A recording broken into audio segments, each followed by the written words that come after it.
Hello दोस्तों, कैसे हो आप सब। एकदम बहुत बढ़िया, मस्त, वेरी गुड। फिजिक्स सीखने की जर्नी में आपका बहुत बहुत स्वागत है। लास्ट वीडियो में हमने कैसे एक बड़ी ही इंटरेस्टिंग है ना, छोटू और मोंटू दो शरारती बंदर थे, उनकी हेल्प से कैसे मैंने एक न्यूटन्स के थर्ड लॉ है ना के बारे में सीखा था। अब आज की वीडियो में हमें एक छोटी सी प्यारी सी स्टोरी की हेल्प से हम फिजिक्स के एक नए कॉन्सेप्ट को समझने वाले हैं, ठीक है ना। अब जरा सुनना कि वो बढ़िया सी स्टोरी क्या है। वो स्टोरी ये है कि दो प्यारे छोटे छोटे से बच्चे थे। उनका नाम था, एक का नाम था टिल्लू और एक का नाम था पिल्लू, है ना। दो प्यारे प्यारे से बच्चे थे। उन्हें खेलना बहुत पसंद था यार, बहुत ज़्यादा खेलते थे। उनके घर के पीछे एक बगीचा था, बगीचे में एक झूला लगा हुआ था। उन्हें वो झूलना बड़ा पसंद था, है ना। उसमें झूला करते थे, पर डे झूलते थे। अब एक दिन क्या हुआ कि टिल्लू भैया ने, है ना, टिल्लू भैया ने पिल्लू से बोला चलो झूला झूलते हैं, है ना, और तुम मुझे झूला झुलाना, है ना। पिल्लू को बोला कि तुम मुझे झूला झुलाना। उसने बोला ठीक है भैया। उसने बोला ठीक है, चल झुला देता हूँ। तो टिल्लू भैया बैठ गए झूले पे और पिल्लू उन्हें झुलाने लगा।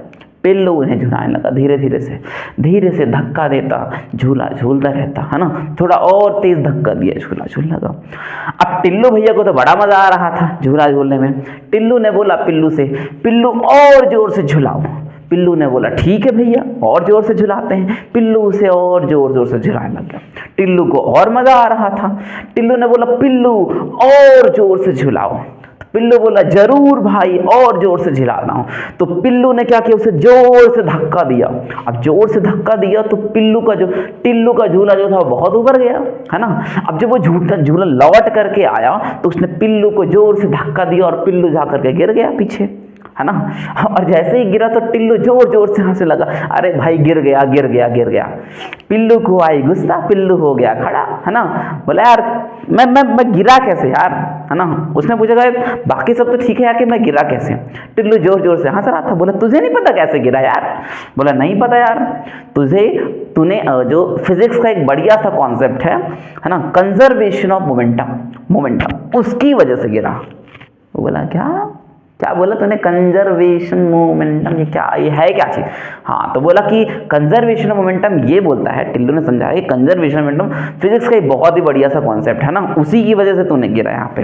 वो बोलता क्या है कंजर्वेशन ऑफ मोमेंटम। टिल्लू ने समझाना चालू किया कि कंजर्वेशन ऑफ मोमेंटम है क्या। तो बोलता है कि जो मोमेंटम होता है, जैसे कि हमने पहले बताया है, मोमेंटम हमेशा कंजर्व रहता है।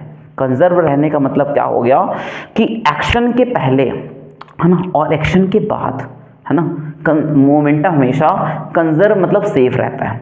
इसी वजह से उसने बोला तुमने मुझे जितना मोशन दिया, हमने पहले बताया है कि मोमेंटम का मतलब क्या होता है, अमाउंट ऑफ मोशन। उसने बोला तूने मेरे को जितना मोशन दिया, है ना, मैंने बाद में उतना मोशन तुझे ही दे दिया। समझ गए। तुमने मुझे जितना मोशन दिया उतना ही मोशन मैंने तुम्हें दिया। यही क्या कहलाता है, कंजर्वेशन ऑफ मोमेंटम कहलाता है ना। मतलब एक्शन के पहले मोमेंटम का मतलब मोशन, और एक्शन के बाद मोमेंटम कैसा होता है, सेम होता है, ठीक है ना। ये है हमारा कंजर्वेशन मोमेंटम। तो चलो इसको डिटेल से देखते हैं कि भैया टिल्लू ने कैसे हमारे पिल्लू को भैया समझाया कि कंजर्वेशन ऑफ मोमेंटम होता क्या है। तो चलो एक बार डिटेल से देखते हैं कि ये है क्या कंजर्वेशन ऑफ मोमेंटम। चलो मान लो ये हमारे टिल्लू भैया का झूला था, ठीक है ना। इसमें हमारे टिल्लू भैया बैठे हुए थे, ये हमारे टिल्लू भैया, ठीक है ना। और यहाँ पे हमारे कौन थे, पिल्लू भैया थे। पिल्लू भैया इनको लगा रहे थे धक्का। ये हमारे पिल्लू भैया हैं, ये हमारे टिल्लू भैया हैं। हमने क्या सपोज किया, मान लो स्टार्टिंग में, है ना, टकराने के पहले जब इनको ये धक्का दे रहा था तो ये भी मोशन में थे और वो भी मोशन में थे। हमने क्या सपोज किया कि इनका मास कितना है m1, और ये कितनी वेलोसिटी से मूव कर रहे थे, मान लो u1 वेलोसिटी से। और हमारे जो टिल्लू भैया थे, मान लो इसका मास कितना है m2, और ये u2 वेलोसिटी से क्या कर रहे थे, मोशन में थे। तो देखो टकराने के पहले, अगर मैं टकराने के पहले इनका मोमेंटम देखूं तो इनका मोमेंटम क्या होता है, मास इनटू वेलोसिटी। तो टकराने के पहले इनका मोमेंटम m1 u1 था, और टकराने के पहले इनका, ये हमारे कौन है, पिल्लू भैया, तो pp बोल दिया। ये हमारे टिल्लू भैया तो pt। मोमेंटम ऑफ पिल्लू भैया, मोमेंटम ऑफ टिल्लू भैया कितना हो जाएगा, m2 और u2। ये टकराने के पहले था, ठीक है ना। अब जब हुआ कि जब वो बहुत ऊपर गया और जब टकराने की जब इन पर टकराया है ना, जब ये ऊपर गया और यहाँ से लौट के आया तो ये हमारे टिल्लू भैया ने, मान लो यहाँ हमारे टिल्लू भैया और ये हमारे पिल्लू भैया, तो टिल्लू भैया ने पिल्लू भैया पर लगाया कुछ ना कुछ फोर्स। हमने क्या सपोज के मान लो कितना फोर्स लगाया, एफ, तो पिल्लू भैया पर लगाया टिल्लू भैया ने फोर्स। और हमने लास्ट वीडियो में देखा है कि अगर हम किसी पर फोर्स लगाते हैं तो सेम फोर्स सामने वाला भी हम पर लगाता है। तो अगर टिल्लू ने पिल्लू पर लगाया तो उतना ही फोर्स हमारे टिल्लू भैया पर पिल्लू ने लगाया होगा। और ये दोनों फोर्स कैसे होते हैं, सेम होते हैं, ठीक है ना। और जब इन्होंने इस पर फोर्स लगाया, जब इसने क्या कर दिया, इस पर फोर्स लगाया तो हमारे टिल्लू भैया जाकर कहीं और गिरे। और जब गिरेंगे तो इनकी वेलोसिटी भी चेंज होगी, इसकी भी वेलोसिटी चेंज हो जाएगी और इनकी भी वेलोसिटी चेंज। हमने क्या सपोज किया कि टकराने के बाद, मान लो टकराने के बाद हमारे टिल्लू भैया थे, ये हमारे पिल्लू भैया थे, टिल्लू भैया भी इधर जाएंगे, पिल्लू भैया भी इधर जाएंगे। हमने क्या सपोज किया, जब टकरा कर आए तो टिल्लू भैया की वेलोसिटी v1 और इनकी वेलोसिटी, सॉरी इनको हमने 2 लिया था तो इनकी 2 1 और इनकी v1। तो टकराने के बाद इनका मोमेंटम कितना होगा, टकराने के बाद हमारे पिल्लू भैया का मोमेंटम था m1 v1 और इनका मोमेंटम कितना हो जाएगा m2 v2। ये टकराने के पहले मोमेंटम था, ये टकराने के बाद मोमेंटम, टकराने के पहले, ये टकराने के बाद मोमेंटम। अब हम देखते हैं आगे कि जो सीन्स हम जानते हैं कि जो हमारा फोर्स होता है, हमने न्यूटन्स के सेकंड लॉ पढ़ा था, जो हमारा फोर्स होता है वो rate of change of conservation पर डिपेंड करता है ना। तो हमने क्या किया कि हमारे जो टिल्लू भैया ने पिल्लू पर जो फोर्स लगाया वो कितना है, एफपीटी। तो एफपीटी क्या होगा, फोर्स किस पर लग रहा है, पिल्लू पर। तो जो फोर्स होगा वो पिल्लू के rate of change of momentum के इक्वल होता है। तो rate of change of momentum कितना हो जाएगा, पहले इतना था बाद में इतना हो गया, तो मोमेंटम चेंज कितना हो गया, m1 v1 minus m1 u1 upon में हमने क्या समझ के मान लीजिए टक्कर लगा, टकराया वो कितने टाइम में लगा, t। तो ये हो जाएगा fpt is equals to m1 common ले लेते हैं, बचा कितना v1 minus u1 upon t, ये आ गया हमारा fpt। इसी तरीके से देखा जाए तो हमारे टिल्लू भैया ने भी टिल्लू पर फोर्स लगाया, कितना फोर्स लगाया, एफटीपी फोर्स लगाया।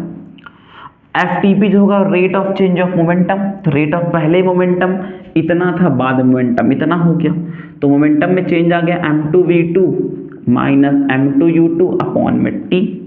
तो एफटीपी हो जाएगा हमारा m2 कॉमन, तो v2 minus u2 upon t। अब हमें पता है कि since we know that Newton का थर्ड लॉ है ना, न्यूटन का थर्ड लॉ क्या बोलता है कि जितना आप फोर्स लगाओगे उतना ही वो पर फोर्स लगाएगा। मतलब ये दोनों फोर्स आपस में कैसे होंगे, इक्वल, मतलब एफपीटी इक्वल हो जाएगा एफटीपी के। लेकिन जो फोर्स होगा वो अलग अलग डायरेक्शन में, इसने इस डायरेक्शन में लगाया ना, इसने इस डायरेक्शन में, इसलिए साइन कैसा होगा, अपोजिट। अब वैल्यू रख लेते हैं, एफपीटी की वैल्यू कितनी है, m1 v1 minus u1 upon t, और यहाँ हो जाएगा माइनस m2 और v2 minus u2 upon t। दोनों तरफ से क्या क्या कैंसिल हो गया, t से t कैंसिल हो गया। अब आगे देखते हैं, ये ब्रैकेट ओपन करते हैं, m1 का मल्टी u1 से, तो m1 v1 minus m1 u1 equals to minus इसका मल्टी से minus m2 v2 minus m2 minus minus plus m2 और u2, ठीक है। ये हमारी ये वाली वैल्यू है। अपन क्या करते हैं, v को एक तरफ रखते हैं, u को एक तरफ, ये था m1 v1, ये इसको इधर लाते हैं तो ये माइनस में इधर आ गया तो m2 v2, ये था हमारा m2 u2, ये माइनस में इधर गया तो प्लस में m1 u1, ठीक है ना। अब देखो ये v1 v2 क्या था, ये क्या है हमारा m1 v1 क्या है, ये है टिल्लू को, पिल्लू का मोमेंटम बाद में, और ये क्या है m2v2 मतलब टिल्लू का मोमेंटम बाद में, है ना, टकराने के बाद मोमेंटम, ये टकराने के पहले, तो ये है हमारा मोमेंटम टकराने के बाद। टकराने के बाद मतलब आफ्टर बोल सकते हैं, आफ्टर एक्शन। और ये क्या हमारा टकराने के पहले मोमेंटम, तो बिफोर, ठीक है ना। तो वही तो हमारे टिल्लू भैया ने बोला था कि टकराने के पहले मोमेंटम टकराने के बाद मोमेंटम कैसा होता है, इक्वल होता है। यही हमारा कंजर्वेशन ऑफ मोमेंटम बोलता कि इसी की वजह से तुम जाकर के दूर गिरे।